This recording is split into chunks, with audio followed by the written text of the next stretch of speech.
So last time I was talking about the J.J. Abrams produced Overlord, and I mentioned how the film was originally pitched to be a part of the Cloverfield universe, but that idea was quickly dropped, and given how the later Cloverfield films were received, I think that was a great idea, but I also mentioned that I would get to the Cloverfield films, and today is that day. I know there's a debate as to what to call this. Some say it's a universe, some say it's a franchise. I'm just gonna call it a trilogy because there's 3 of them. I think that makes the most sense.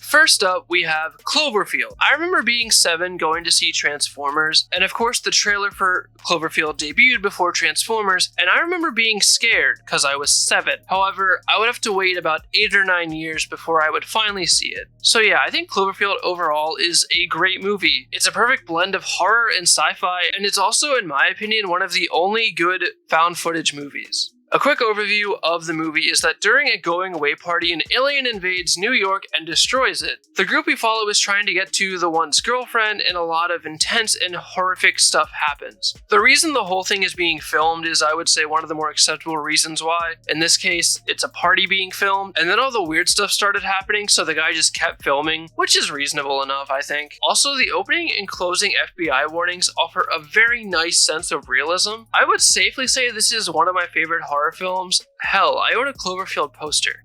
Well, because I like the movie and it's just a cool poster. But yeah, I would say it's a great movie. I don't really have anything negative to say about it. I know some people have issues with the motion sickness because of the movement with the camera, but I personally don't know such weakness, so it's not an issue for me. This movie is easily an 8 out of 10.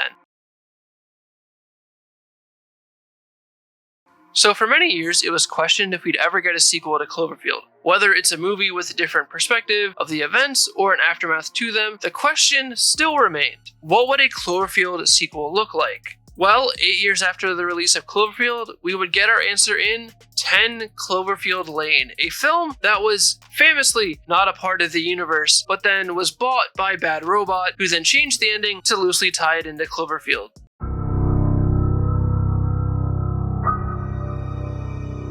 So yeah, I don't think it's a secret that this film wasn't originally a part of the universe and wasn't meant to even be a sequel to anything. It was in fact a standalone movie called The Cellar, but when J.J. Abrams and his company Bad Robot got involved in the production, they changed the ending, slapped the Cloverfield name on it, and called it a sequel. Much like the release of the first film, there was no announcement when the trailer was released. If you happened to be seeing 13 Hours in January of 2016, then you would have gotten to see the trailer before anyone else, which I won't lie, is pretty cool, and I think is a very effective way to market a film with such a mysterious aura. Plus, at the end of the trailer, it said it came out like 2 months later, which was insane at the time that a trailer for a Cloverfield sequel could just be released so shortly before the actual film's release. Now, unlike the original film, this is not found footage, which I think takes away some of the appeal that the first film had, but oh well. The film is about John Goodman kidnapping Mary Elizabeth Winstead after she's in an accident that he may have caused, allegedly, and then took her to his bunker. Along with John Gallagher Jr., the 3 of them live together until a mystery is uncovered by Mary Elizabeth Winstead, and then she escapes, and then the film kind of falls flat in its ending. The film was received mostly well, but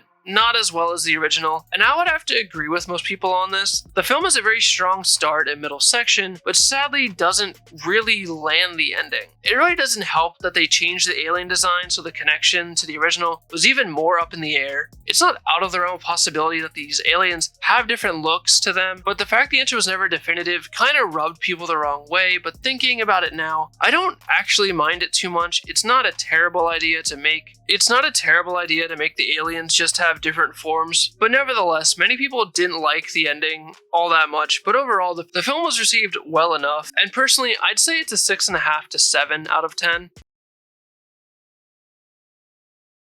So, just 2 years later during Super Bowl 52, a trailer would air announcing the release of The Cloverfield Paradox on Netflix the same night, which once again is insanely good marketing. Super Bowl 52 is watched by over 100 million people, so I can't think of a better way to announce a third in a trilogy of films that has always had mysterious trailer releases.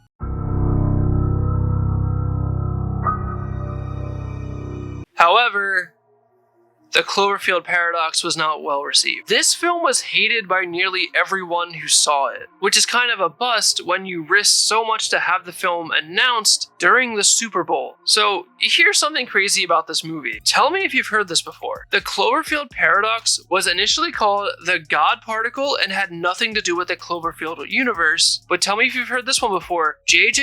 Abrams and Bad Robot would buy the rights to the film during production and then decide to make it a part of the Cloverfield universe, thus making it a trilogy. This film is without a doubt the weakest film in the trilogy, receiving a very pitiful 21%. For those of you who care, the film is about a space station whose job is to start a particle accelerator in hopes to help the Earth end its energy crisis, but there's fear that by doing this they could potentially create the Cloverfield Paradox, which links parallel universes together. Well, long story short, that's exactly what happens, and the film ends with the last two remaining astronauts coming back to Earth, but while they are entering the atmosphere, the alien from the first movie breaks through the clouds, and the film cuts to black. Now, this ending wouldn't inherently be a bad way to connect the films, but sadly, this film has no idea what it's talking about. The film is not as smart as it thinks it is, and it's just a slog to get through, which is just a bad combination in my opinion. I myself wouldn't give this much higher than a 5 out of 10.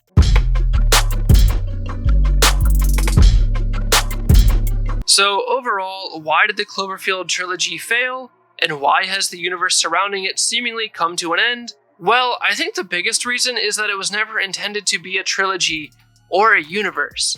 The first film has a very conclusive ending for its characters. Yes, it let a lot open with what happens with the alien. Is it stopped? Does it escape New York? It left you with something to think about. And I say that it was never intended to be a trilogy because neither sequel started off as a sequel. 10 Cloverfield Lane was originally called The Cellar and unattached to Cloverfield. Would it have done as well without the Cloverfield name attached? No, probably not. But I think it would have been overall just a better film, as the need to tie it into this greater universe world, whatever you want to call it, hampers the ending quite a bit. The Cloverfield Paradox, as I said, was originally called the God Particle, and once again, would it have been as successful without the Cloverfield name? God, no. But it's safe to say that because of the Cloverfield connections, it hampers what the film could have been. Would The God Particle have been a great sci-fi film?